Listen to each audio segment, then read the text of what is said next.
Social મીડિયામાં વિવાદોમાં રહેતી કીર્તિ પટેલની પોલીસે ફરી એકવાર ધરપકડ કરી લીધી છે। હવે કેમ અચાનક આ ધરપકડ કરવામાં આવી છે, શું હતો સમગ્ર વિવાદ, તેના વિશે વિગતે ચર્ચા કરીએ। નમસ્કાર, આપ જોઈ રહ્યા છો નિર્ભય ન્યૂઝ। હું છું આપની સાથે પ્રથમ મોદી।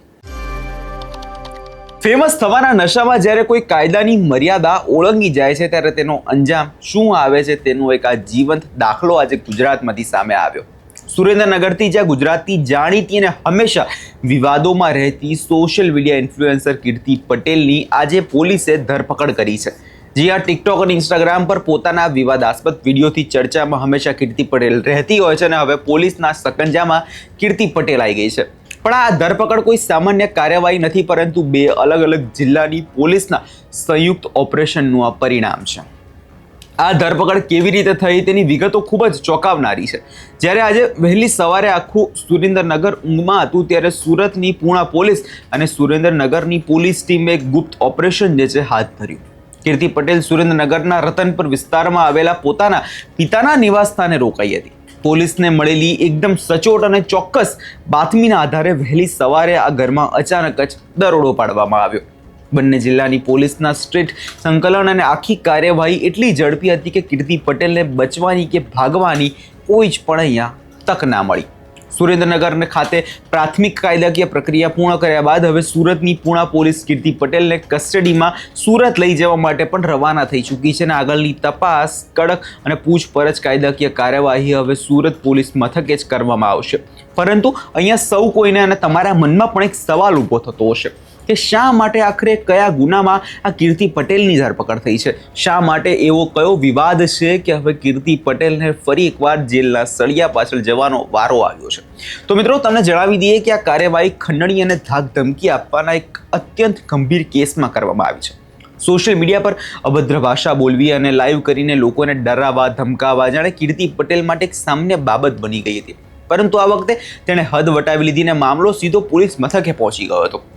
તમને યાદ અપાવી દઈએ કે થોડા સમય પહેલા જેવા સમાચાર તમે સાંભળ્યા હશે કે સરકાર અને સાયબર વિભાગ દ્વારા એક મોટી કાર્યવાહી કરવામાં આવીને કીર્તિ પટેલના સોશિયલ મીડિયા એકાઉન્ટ પર જે છે બેન મૂકવામાં આવી દીધો। ભારતમાં તેના મુખ્ય આઈડી સિવાય અન્ય એકાઉન્ટ્સ પર પણ પ્રતિબંધ એટલે કે બેન મૂકી દેવામાં આવ્યો છે। આ એ જ કીર્તિ પટેલ છે જેના ઇન્સ્ટાગ્રામ પર 1.3 મિલિયન ફોલોવર હતા અને 13 લાખથી પણ વધુ ફોલોવર જે છે એ તેનો દુરુપયોગ ક્યાંક ને ક્યાંક અહીંયા ગુનાહિત પ્રવૃત્તિઓ અને લોકોની માનસિક રીતે તેને ત્રાસ આપવા માટે કદાચ કરવામાં આવતું તેવા ઘણા આરોપો પણ લગાવવામાં આવ્યા છે। વધુમાં આખા મામલે ભાવનગરના વેપારી રાજુ બમ્બર દ્વારા સુરતના પૂણા પોલીસ સ્ટેશનમાં કીર્તિ પટેલ અને ભાવનગરની સસ્પેન્ડેડ મહિલા કોન્સ્ટેબલ નૈના બારૈયા સામે ગંભીર કલમો હેઠળ ગુનો અને ફરિયાદ નોંધવામાં આવી હતી। આ નૈના બારૈયા એ જ કે જેનો આખો મામલો સામે આવ્યો હતો અને ઘણા સમયથી હેડ કોન્સ્ટેબલ જે છે એ પણ વિવાદોમાં રહેતી હતી। ફરિયાદમાં એવો આક્ષેપ કરવામાં આવ્યો હતો કે આ બંને મહિલાઓ સોશિયલ મીડિયા પર ફરિયાદી અને તેમના પરિવાર વિરુદ્ધ અશોભનીય ટિપ્પણી કરી હતી અને પોસ્ટ મૂકીને પરિવારને ભારે બદનક્ષી કરી હતી। આ ઉપરાંત ફોન અને મેસેજ મારફતે વેપારીને ગંભીર પરિણામો ભોગવવાની ધમકીઓ પણ આપવામાં આવી હતી।